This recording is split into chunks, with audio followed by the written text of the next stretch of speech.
ચાલીને જતા હોય અથવા તો સાયકલ લઈને જતા હોય એને પ્રાયોરિટી આપવામાં આવે। પ્રાયોરિટી મતલબ જ્યાં સુધી ચાલીને જતા હોય કે સાયકલ લઈને જતા હોય એ લોકો રસ્તો ક્રોસ ન કરે ત્યાં સુધી બીજી બધી ટ્રાફિક એમને એમ ઊભી રહેવી જોઈએ। જો તમે ભારત દેશના એક સારા નાગરિક હોય તો આ વિડીયોને એટલો વધારેમાં વધારે શેર કરજો કે ગુજરાતના અથવા તો ભારતના કોઈ સરકારી અધિકારી સુધી આ વિડીયો પહોંચવો જોઈએ। વિદેશમાં કેવા સારા સારા નિયમો, ખાસ કરીને ટ્રાફિકના રૂલ્સ રેગ્યુલેશન કેવા છે એ ભારત સરકારને જો વિડીયો પ્રૂફ જોતા હોય કે બીજી કોઈ પણ માહિતી જોતી હોય તો એક ભારતીય નાગરિક તરીકે હું બધી મદદ કરવા તૈયાર છું। શાંતિ રાખો, આખો વિડીયો જોજો, ગળેથી ઘૂંટડો ઉતરી જશે। રામ રામ, મહાદેવ અને જય માતાજી। મિત્રો, આપણા ભારત દેશના બધા રાજ્યોમાં, બધા સિટીમાં અને બધા ગામડાઓમાં એ પ્રકારના નિયમો હોવા જોઈએ કે ચાલીને જતા હોય કે સાયકલ લઈને જતા હોય એને પહેલું મહત્વ આપવામાં આવે। જ્યાં સુધી એ લોકો રસ્તો ક્રોસ ન કરી લે ત્યાં સુધી રસ્તા ઉપરની બીજી બધી ટ્રાફિક એમને એમ ઊભી રહેવી જોઈએ। પછી એ ટ્રક વાળો હોય કે પછી BMW કે મર્સિડીઝ કાર વાળો હોય। આપણા દેશની વસ્તી વધારે છે એવા ઢોલ અને મંજીરા તો વગાડતા જ નહીં, કારણ કે હમણાં જ ભારતનો પહેલો નંબર આવ્યો વસ્તીમાં, નહીતર ચીન પહેલા નંબરે હતું। અને વર્ષોથી ચીનમાં બધા ટ્રાફિક નિયમોનું પાલન માણસો પોતાના મનથી અને પોતાના દિલથી કરે છે, કારણ કે એ લોકો પોતાના દેશનું ભલું ઈચ્છે છે, ખોટે ખોટા દેશભક્તિના ઢોંગ કરતા નથી। એટલે આપણા દેશના અંધભક્તો અને પોતાની ભૂલ અને પોતાના વાંકને ઢાંકવા માટે આંખ આડા કાન કરી ને જે ખોટે ખોટા દેશભક્તિનો ઢોંગ કરે છે ને એ એક દિવસ આપણા દેશને લઈ ડૂબવાના છે। આ ગાડી લઈ રસ્તા ઉપર જઈને તમને હું લાઈવ પ્રૂફ બતાવીશ કે આ નિયમ કઈ રીતે કામ કરે। શાંતિથી વિડીયોને જોજો। ભારતના અલગ અલગ રસ્તા, સિટી, ગામડા, રાજ્ય કે સોસાયટી ઉપર થતા 70 કે 75% જેટલા એક્સિડન્ટને તમે આવા ટ્રાફિકના નીતિ નિયમોથી રોકી શકો અથવા તો ટાળી શકો। પણ આવા ટ્રાફિકના નીતિ નિયમો આખા ભારતમાં ક્યાંય એટલે ક્યાંય છે નહીં। આ ટ્રાફિકનો નિયમ અને આ નકશો કઈ રીતે કામ કરે એ ધ્યાનથી સમજજો અને સાંભળજો।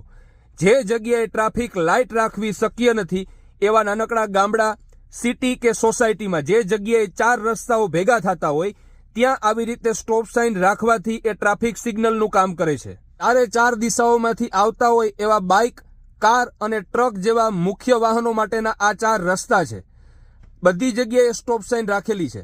આ 4 દિશાઓમાં ચાલીને કે સાયકલ લઈને જે લોકો રસ્તો ક્રોસ કરતા હોય એના માટેની આ જગ્યા છે। માની લ્યો કે કોઈ પણ બાઇક, કાર કે ટ્રક આ રસ્તા ઉપર અવરજવર કરે છે, એ અહીંયા પહોંચશે, સ્ટોપ સાઇન છે એટલે એને 5 કે 6 સેકન્ડ ઊભું રહેવાનું। તે દરમિયાન એ લોકો અહીંયા નજર રાખશે કે કોઈ ચાલીને કે સાયકલ લઈને રસ્તો ક્રોસ કરે છે, એ રસ્તો ક્રોસ ન કરી લે ત્યાં સુધી એનું વાહન અહીંયા ઊભું રહેશે। એવી જ રીતે આ 4 દિશાઓમાં જેટલા પણ વાહન અહીંયા પહોંચશે એ બધા સ્ટોપ સાઇનના કારણે અહીંયા ઊભા રહેશે। એ રીતે અત્યારે ભારતમાં મોટા ભાગના સિટી અને મેટ્રો સિટીમાં કોઈ પણ ટ્રાફિકના નિયમ તમે તોડો એટલે ઘરે મેમો આવી જાય, પછી તમારે ઓનલાઈન ભરવો જ પડે। એ જ રીતે આ 4 રસ્તા ઉપર 3 કે 4 સીસીટીવી કેમેરા રાખીને આખી ટ્રાફિકનું નિયંત્રણ અને કંટ્રોલ કરી શકાય। જેટલા પણ લોકો સ્ટોપ સાઇને સ્ટોપ ન કરે એને ઘરે સીધો મેમો આપી દો। ચાલો હવે કેનેડામાં ગાડી લઈને હું તમને લાઈવ પ્રૂફ બતાવીશ કે આ નિયમ કઈ રીતે કામ કરે। અને એક વાત યાદ રાખજો, કેનેડામાં મોટા ભાગે બધી સોસાયટીમાં 3 કે 4 રસ્તાઓ જ્યાં ભેગા થતા હોય ત્યાં સ્ટોપ સાઇન હોય છે, અને એનું પાલન કરવું એ અહીંના લોકોના લોહીમાં છે। જે હરામ પાણીના છે એને આવી માહિતી આપીએ છે એટલે એ લોકો એમ કહે છે કે ત્યાં તો સીસીટીવી કેમેરા હોય એટલે તમને ટિકિટ મળી જાય। અહીંયા કેમેરા હોતા જ નથી, પણ આ નિયમનું પાલન કરવું એ બધા લોકોના લોહીમાં છે। ચાલો તો હવે જોઈ લેજો, આપણે અહીંયા ગાડી રાખીને ઊભા છે અને ઇંગ્લિશનો ટી જે આકારનો હોય એ રીતે 3 રસ્તા ભેગા થાય છે। ક્યાંય પણ સીસીટીવી કેમેરા છે નહીં અને 3 રસ્તા ઉપર સ્ટોપ સાઇન છે। હવે જોજો, જોઈ લેજો, જમાવટ થઈ જશે। બ્રેક લાઇટ થઈ ગઈ ચાલુ, સ્ટોપ સાઇને ઊભો રહ્યો એ વડીલ, એની જોયું આજુબાજુમાં કોઈ આવે છે, નીકળી ગયો। ડાબી સાઈડમાં એક રસ્તો છે, ત્યાં કાર આવી, એ વાટ જોવે છે, ચપલા ચાલુ છે અને રાઈટ ટર્ન લેવો છે। સામેથી ગાડી આવી, એ સ્ટોપ સાઇન છે એટલે ઊભો રહેશે, અને રાઈટ ટર્ન લઈ લીધો। હવે સામેથી આવતો તો એ નીકળી ગયો। આ એલેન્ટ્રા છે, એની સ્ટોપ સાઇન આવી, ઊભી રહી। તો આ રીતનો નિયમ હોવો જોઈએ મિત્રો। કોઈ જાતના સીસીટીવી કેમેરા આ સોસાયટીમાં કે આ રસ્તા ઉપર છે નહીં, છતાં પણ તમે જોઈ શકો છો કેટલી શાંતિ છે।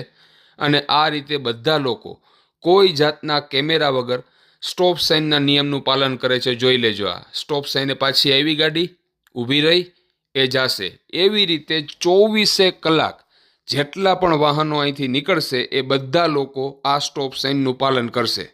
જોયું ને, અરમાન ખુશ થઈ જાય ને. તમારા નાના નાના ટાબરિયા શેરીમાં રમતા હોય તો તમારા પેટમાં પાણી ન હલે, કારણ કે ઘરની બહાર સોસાયટીમાં જો આવા ફર્સ્ટ ક્લાસ નિયમો હોય તો એક્સિડન્ટ થવાના જ નથી.